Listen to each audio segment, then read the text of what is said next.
Hey there, I'm Ron Waterman, the founder and CEO of STORYSMART, a nationwide startup that's committed to providing professional video storytelling for all. In our continuing series about baseball, today I want to talk to you about brand journalism in baseball storytelling. Anybody who knows me or has spent any time with me knows that I am infatuated with this idea of brand journalism. It's something that's been around for a really long time in America. It basically is journalism, but from a brand perspective, traditionally designed to achieve a brand objective. That's kind of the working definition that I use. It is literally journalism from a brand point of view, produced by the brand to serve a brand objective. And typically that brand objective is just connecting, right, with your target audience in an honest and authentic way. And in this era of search, it's even more important to do because people are jumping online and they're getting their news and information from all kinds of sources, reliable and otherwise. And you have the opportunity to be the ultimate authority on you. And that's one of the reasons why I really love brand journalism. But today I really want to talk to you about my experience with the St. Louis Cardinals and our use of brand journalism and why it was so critical to what we did.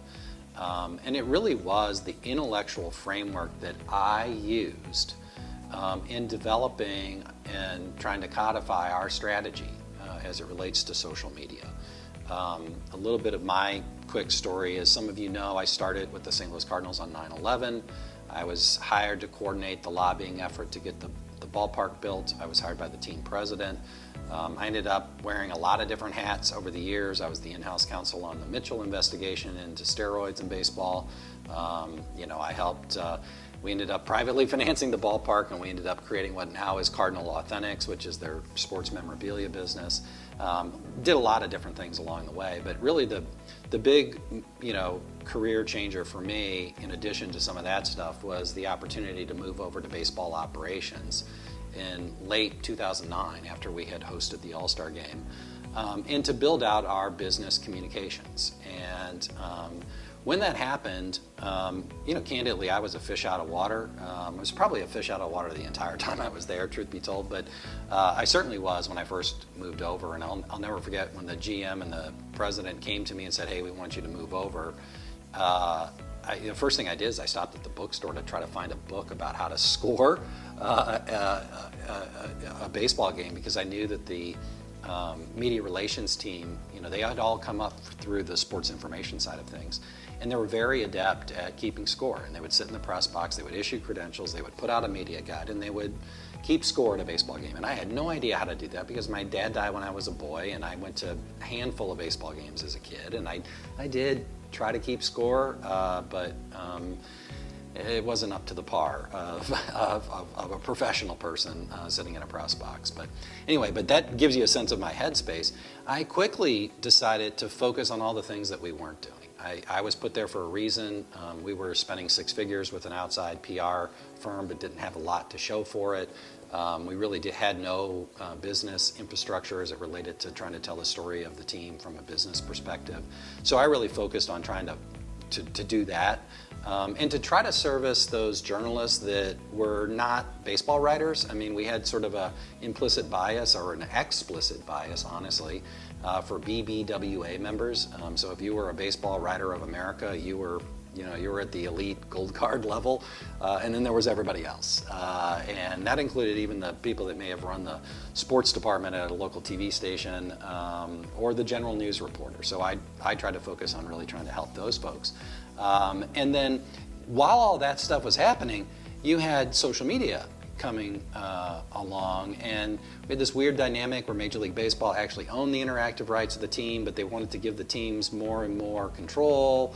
And so I really did focus on, all right, well, how do we make best use of these things? What is our role? How do we tackle this? What's our approach? And I landed on this idea of brand journalism.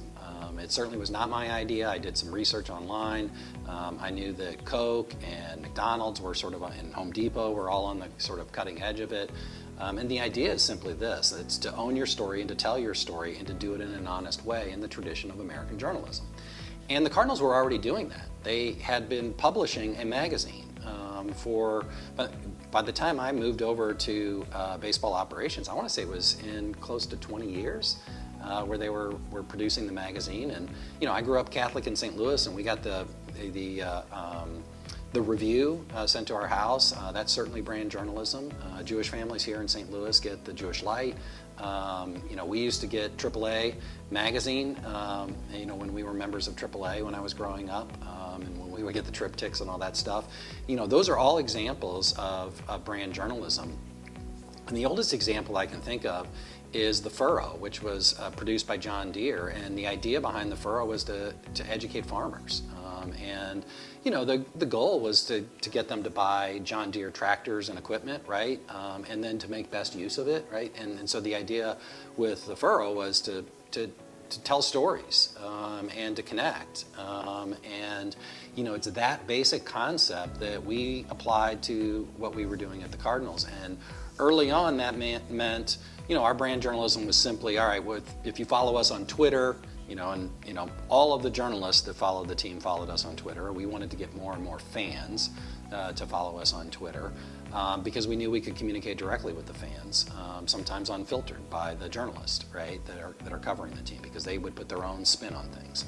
And so that's what we tried to do, and we played it right down the middle of the fairway. We didn't pull any punches. We didn't do a lot of cheerleading, even though Major League Baseball would really want us to do more and more of that. We would certainly never taunt another team. We wouldn't pick on the Cubs, for instance, even though there was always a little bit of a push by MLB to do that because you get engagement up and all that kind of stuff, but that just really wasn't our brand personality. That's why, our brand personality is very Midwestern, very kind, and matter of fact, and brand journalism really fits that. And in this world where trust is an issue, right, online, that you can get your news and information from all kinds of sources. The pandemic has shown us that probably more than anything, right? There's all kinds of unreliable supposed information out there online about COVID and vaccines and all that stuff, and there's been so much controversy around that, and that's because of the dynamic of how the world communicates today, and the fact that you can get your news and information from all kinds of different sources. And so, my message to you is that you can learn from what we did at the Cardinals.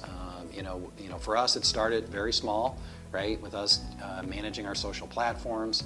We started doing a lot more video stuff. That began, with myself and some of my colleagues shooting videos using a flip cam. I'll never forget my first winter meeting that I attended. They actually handed out some flip cams to the clubs because the Chicago White Sox had used one, and they captured this historic moment of the president calling Jake Peavy after a perfect game, and it really showed how the landscape of communications was changing. And so we took that to heart. We used those flip cams. We got lots of stories. I'll never forget when we signed Matt Holliday. We got Matt Holliday literally signing his contract in the clubhouse before going into the press conference, and we turned a piece, news style, using a flip cam. I remember giving my flip cam, to Adam Wainwright when we went to the governor's prayer breakfast, and he was able to spend the night with his wife and his girls at the governor's mansion. And I'm so glad that we did give that to him because it snowed and the girls had never seen snow, and he got video of that. That technology was a game changer, and it's the new reality, right? Like when the iPhone came along, I migrated to doing videos on my iPhone. Some of the most popular video stories that we told with the Cardinals were ones that I shot on my iPhone. And then ultimately, I ended up hiring on a freelance basis a woman named Taryn Schaefer, who was one of the Fox Sports Midwest girls, and she had gone to Mizzou and was a J School graduate and wanted to tell stories. So I paid her on a freelance basis, actually through Team Fredbird. You know, when you work in a bureaucracy, you find creative ways to get things done. But anyway, she ended up, within a few weeks, I figured out she knew more than me, and it became an enterprise model. She would come in and she would pitch a story, and I'd say, go do it. And you know, on average, she was probably putting 8 to 10 hours in on these stories, and they were beautiful pieces. They got lots of views online, and it really, you know, it really showed me that we had the potential to reach our audience, and we could do that through Facebook, through Cardinals.com, and we could connect authentically through storytelling. And then we went all in with storytelling. We did things beyond brand journalism, things I call brand entertainment. We ended up taking over a television show, and we ended up naming the television show after what we named our Twitter account, which was our Twitter account when there were two. There used to be an MLB Twitter account and then a Cardinal Twitter account. Our account we called Cards Insider.